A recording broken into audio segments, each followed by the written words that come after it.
चौकशी झाली, त्यांनी जे प्रश्न विचारले त्या प्रश्नांचं समाधान होईल असं उत्तर त्यांचं सर्व प्रश्नांचं मी दिलेलं आहे आणि मला खात्री आहे की आता यापेक्षा जास्त त्यांच्याकडे काही प्रश्न नसावेत आणि त्यामुळं त्यांचं समाधान मी केलेलं आहे आणि ते बोलवतील त्यावेळी पुन्हा मी उपलब्ध होईल अशी देखील जेव्हा असेल ते, पण आत्ता मात्र पूर्ण त्यांचं समाधान झालेलं आहे असं माझा समज आहे.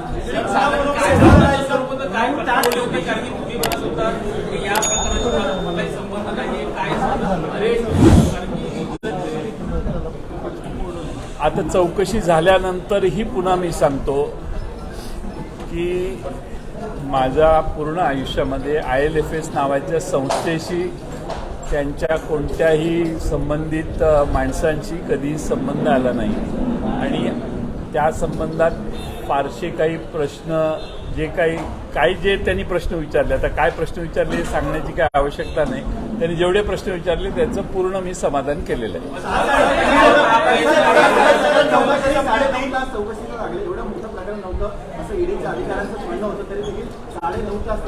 काय असतं एक लक्षात घ्या, पूर्ण दिवस स्टेटमेंट प्रत्येक प्रश्नाचं लिखित स्वरूपात टाईप होणं, ते दुरुस्त करणं, लिहून पुन्हा काढणं ही प्रोसिजर चालते आणि त्यामुळं त्या काळात शिवकालीन महाराष्ट्र हे पुस्तक माझं जवळपास निम्म वाचून झालेलं आहे आणि व्यवस्थित ईडीच्या अधिकाऱ्यांनी देखील चांगली मला वागणूक दिली, कोणतीही तक्रार करण्याची काही आवश्यकता नाही आणि त्यांनी जे प्रश्नांची उत्तरं प्रश्न विचारले त्या सर्वांची मी उत्तरं दिली.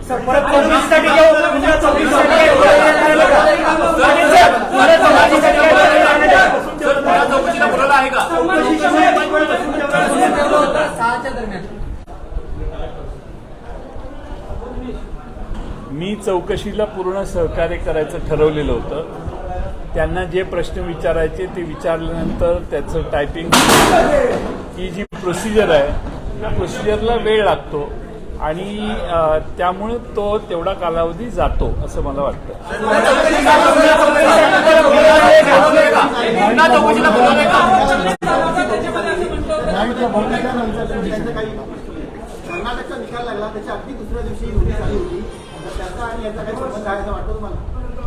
त्याच्यावर काय लोक महाराष्ट्रातली फार जागृत आहेत, सुजाण आहेत, हुशार आहेत आणि त्यांना काय समजायचं ते यापूर्वीच ते समजलेले आहेत आणि त्यामुळं त्याच्यावर भाष्य करण्याची आता आवश्यकता नाही. त्याच्यावर जे काही यापूर्वी भाष्य करायचं होतं ते करून झाले.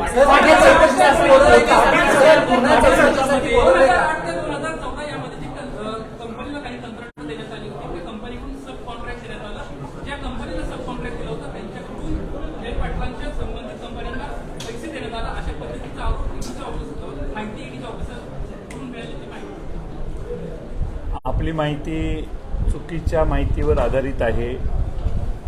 त्यांच्याकडून त्यांनी कोणाला पैसे दिले किंवा कोणाला दिले असा विषय माझ्याकडं आजपर्यंत कधी झाला नाही आणि मी तेच सांगतोय की अशा स्वरूपाचा कोणताही संबंध माझा ILFS किंवा ILFSच्या कंपन्या आणि त्यांना ILFSने दिलेले कंत्राट याच्याशी माझा कधीही संबंध आलेला नाही. मोदी सरकारच्या धोरणावरती तुमच्या टीकात्मक सूट असणार आहे की सांगितलं जातं की ईडीच्या चौकशीनंतर विरोधी पक्षाचा धोरण आता नुसतं आत्ता प्रेस कॉन्फरन्समध्ये बोलून तुमचा त्याच्यावर विश्वास पडणार नाही, तर वेळच ठरवेल त्याच्यावर तुम्हाला काय तुमचा निष्कर्ष त्यानंतर कळेल तुम्हाला.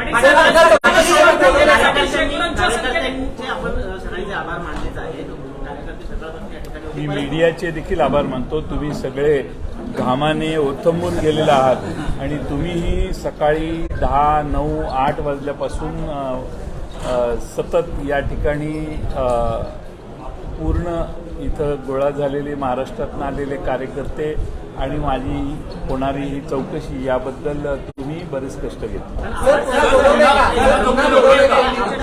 यांचे आभार मानण्याची वेळ आली नाही, संधी मिळाली नाही. आव्हाड साहेबांचे आभार मानायला पाहिजेत. सकाळपासून 8 वाजल्यापासून ते या कार्यक्रमासाठी, या सगळ्या दिवसभराचा जो काही चाललं आहे त्याच्यासाठी इथं ठाम बसून आहेत. मी विनंती पाठवलेली होती की आव्हाड साहेबांना जायला सांगा, ज्यावेळी बाहेर येईन त्यावेळी मी फोनवर बोलेन, पण आव्हाड साहेब इथून हल्ले नाहीत. आव्हाड साहेबच नाही तर हे आमचे मुंबईतले दोन्ही अध्यक्ष आहेत, सगळे इथं बसणारे सगळेच, आणि मगासपासून तुम्ही बघताय की महाराष्ट्रातल्या वेगवेगळ्या जिल्ह्यातले कार्यकर्ते, नेते सगळेच थांबले. त्या सगळ्यांचे आभार मानतो आणि जे आलेले नाहीत त्यांचेही आभार.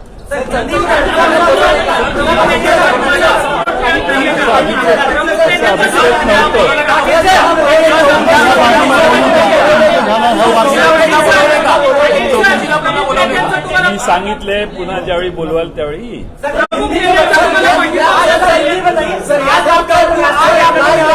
पहिला मराठी में इसका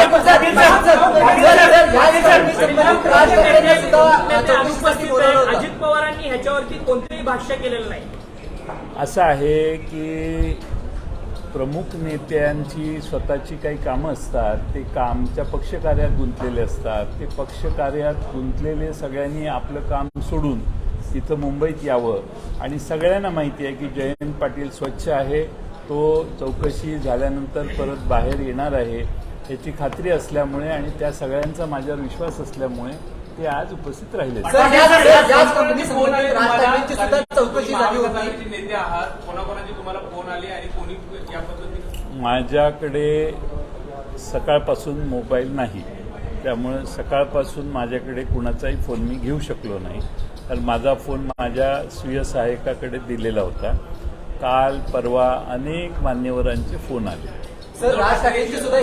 मी आता एक नाव घेतलं आणि दुसरं नाव नाही घेतलं तर प्रॉब्लेम होतो, कारण माझी मेमरी कधी कधी धोका देते आणि मग प्रमुख नाव राहिलं तर मग ते बरोबर होणार नाही. पण सगळे महाराष्ट्रातले दिग्गज नेत्यांनी मला फोन करून समर्थन दिलं, पाठिंबा दिला, चौकशी केली. सर, राज ठाकरेंची सुद्धा याच कंपनी संदर्भात चौकशी ईडीने केली होती, त्याचा काही संदर्भ आला होता का त्या चौकशीमध्ये? नाही, त्याचा काय संबंध नाही आला. सर, अब हिंदी में बता दीजिए, कई सारे कैश लग रहे, आप पर आरोप किया था. पण ही जी आपण जे म्हणताय ती जी केस आहे त्याची चार्जशीट 2016लाच झालेली आहे. सर, आप बताइए, पहली क्लैरिटी दी, किस आरोप के तहत आपको बुलाया गया था? सवाल जो आपका वो मतलब एग्जैक्ट आरोप क्या है और आपका कहना क्या, ये केस क्या आपके ऊपर? एग्जैक्ट आरोप क्या है ये मैं बोल नहीं पाऊंगा, क्योंकि जो सवाल उन्होंने पूछे उनके सारे जवाब मैं दे दिए. अब जहां तक IL&FS का सवाल है, पूरे जिंदगी में मेरा IL&FS के साथ कभी भी ताल्लुक आया नहीं. उनके किसी भी एजेंसी, एजेंट, किसी के साथ ताल्लुक मेरे आया नहीं. मेरे अकाउंट में किसी के पैसे आए नहीं, न मैंने किसी को पैसे दिए. मेरी काम करने की कार्यपद्धत बहुत क्लीन है. मैं किसी के पास से पैसे लिए नहीं है, कोई लेन देन नहीं है. मनी लॉन्ड्रिंग का केस बन नहीं सकता, क्योंकि ऐसे काम मैंने कभी किए नहीं. सर, आप पे दरअसल विषय की कई सारे कैश लगाए जा रहे हैं, थोड़ी क्लैरिटी आप दीजिए. एग्जैक्ट आपको किस मामले में बुलाया, तब से मुंह बताइए, क्योंकि हर कोई अपने अपने अलग अलग बात रख रहा है, आप ही बता दीजिए. मैं बार बार ये कहता हूँ कि एग्जैक्ट मामला जो है ये मैं बता नहीं पाऊंगा, क्योंकि वैसे सवालात जो मेरे सामने रखे गए उसमें आप जो कह रहे हैं उसमें से कोई बात नहीं. कोहिनूर CTNL का मामले से जुड़ा हुआ केस है ये? मालूम नहीं.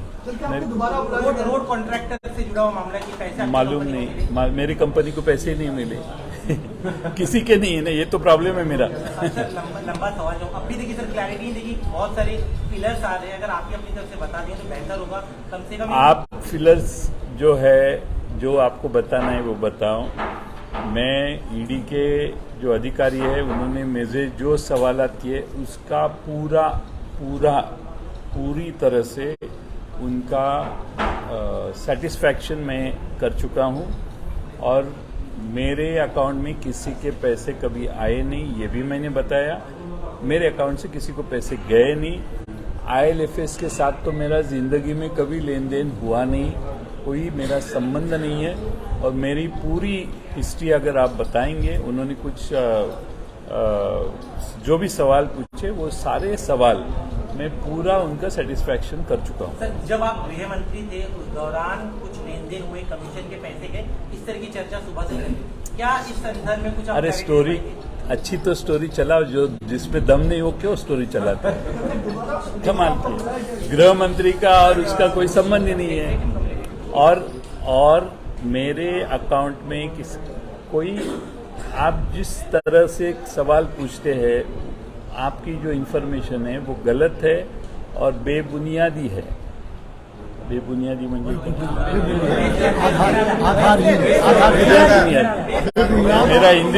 मेरा हिंदी भी सुधर गया। पहले ऐसे नेता है जो ईडी की लॉ मीटिंग इंक्वायरी के बाद आके बाकायदा एक प्रेस कॉन्फ्रेंस अपनी पार्टी का कर रहे हैं। ईडी का दफ्तर कैसा लगा, कितनी कप चाय पी? ईडी के अधिकारी जो जिस अधिकारी थे उन्होंने मेरी अच्छी तरह से आवभगत की और उन्होंने जो भी सवाल पूछे उनका भी मैंने समाधान किया। ईडी के ऑफिस में बहुत कम जगह है, कंजेस्टेड है ईडी का ऑफिस, और लेकिन ईडी के जो अधिकारी मुझे बात की है वो तो उन्होंने सीधे अच्छे चल मोबाइल रिकॉर्ड्स या बैंक रिकॉर्ड्स ईडी ने लिए हैं आपसे? हाँ? बैंक रिकॉर्ड्स या मोबाइल रिकॉर्ड्स कुछ मांगे थे आपसे? कुछ नहीं मांगे मुझे। मेरे पर्सनल अकाउंट जो अकाउंट्स है, जो इंफॉर्मेशन है उनके पास भी है, और उन्होंने कोई हमारी संस्था है, यानी क्या बोलते हैं, शुगर फैक्ट्री है, हमारी कोऑपरेटिव बैंक है, कोऑपरेटिव शुगर फैक्ट्री है। मेरा कोई पर्सनल प्राइवेट शुगर फैक्ट्री नहीं है, मेरे पर्सनल बहुत बड़ी इंडस्ट्री है, ऐसा कोई बात नहीं है। जो भी है वो उनको मैं पेश किए है और करूंगा। मैंने कहा है जब भी वो मैं हाजिर हूँ। सर, क्या और इसके बाद क्या जैन पाटिल खामोश हो जाएगा?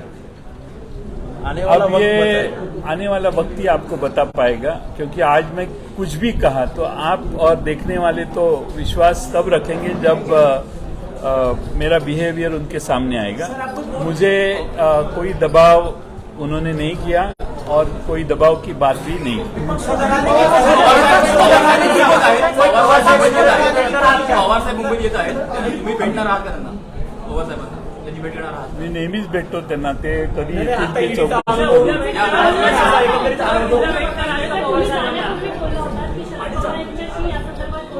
नाही। मला आत्ता मगाशी त्यांच्याशी बोलण्याचा योग आला। त्यांनी फक्त चौकशी करत होते ते श्रीयुत शिवाजीराव गर्जेंच्याकडे की मी पक्ष कार्यालयात आहे का, घरी गेलो, तर त्यावेळी मी फोन घेऊन सांगितलं मी आता इथून घरी जाणार आहे, ते प्रवासात आहेत, एवढीच चर्चा झाली, बाकी काही चर्चा नाही। ते ज्यावेळी येतील मुंबईला त्यावेळी भेटायला जाणार आहे। सकाळी अजित पवार कार्यालयात येणार आहे तेव्हा तुम्ही त्याची भेट घेणार आहात का, काही चर्चा सकाळी करणार आहात? नाही, मला असं वाटतं की ज्यावेळी त्यांची, मी सकाळी तर मी येणार नाही आहे, पण ज्यावेळी त्यांची भेट होईल त्यावेळी भेट होईलच।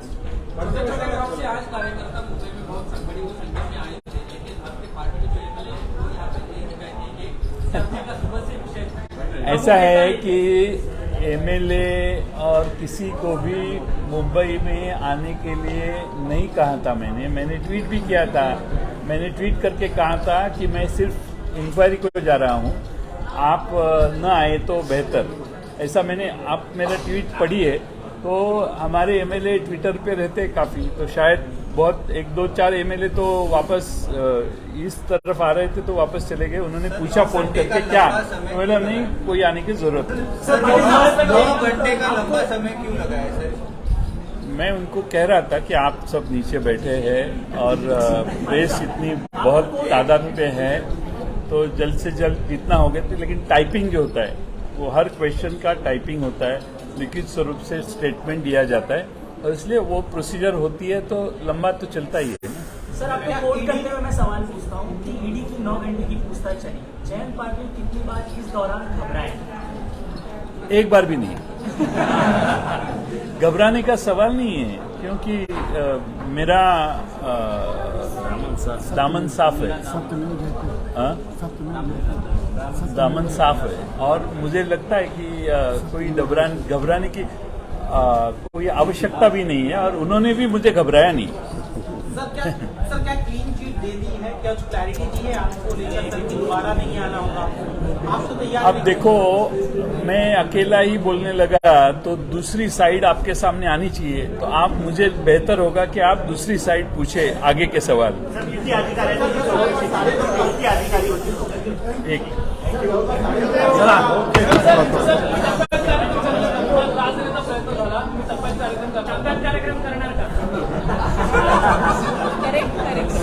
मी हा शिवकालीन महाराष्ट्र सध्या वाचतोय। जुन्या काळात काय परिस्थिती होती शिवाजी महाराजांच्या काळात त्याचं वाचन केलेलं आहे। जांच के बाद दूध का दूध पानी का पानी हो जाएगा। आणि कसं आहे की मला पूर्ण खात्री आहे की कोणत्याही चुकीच्या गोष्टी मी केलेल्या नाहीत। ज्यावेळी चौकशी पूर्ण होईल त्यावेळी स्पष्टच होईल सगळं। सर संजय राऊत म्हणतात की 2024ला जर सरकार आला तर आमच्याकडे बाकीच्या नेत्यांची ईडीची लिस्ट आहे, काय सांगाल यावर? No comment. नाही, असं आहे की त्या बाबतीत पुढं 2024ला काय बोलणार, आपण काय करणार याच्याविषयी मी आज कोणतंही मत व्यक्त करणार नाही। राष्ट्रवादी काँग्रेस पक्ष महाराष्ट्रामध्ये वाढवणे आणि ताकदीने महाराष्ट्रात राष्ट्रवादी काँग्रेस समर्थपणाने अधिक ताकदीने वाढवणे, शरद पवार साहेबांच्या नेतृत्वाखाली हे काम आणि व्रत आम्ही सगळ्यांनी स्वीकारलेलं आहे आणि ठामपणाने ते काम आम्ही करत राहू। 2024च्या निर्णयाची किंवा त्यावेळच्या निवडणुकांची आज काळजी करण्याची आम्ही चालतो, काम करूनच दाखवू असं आम्ही सगळे ठरवतो।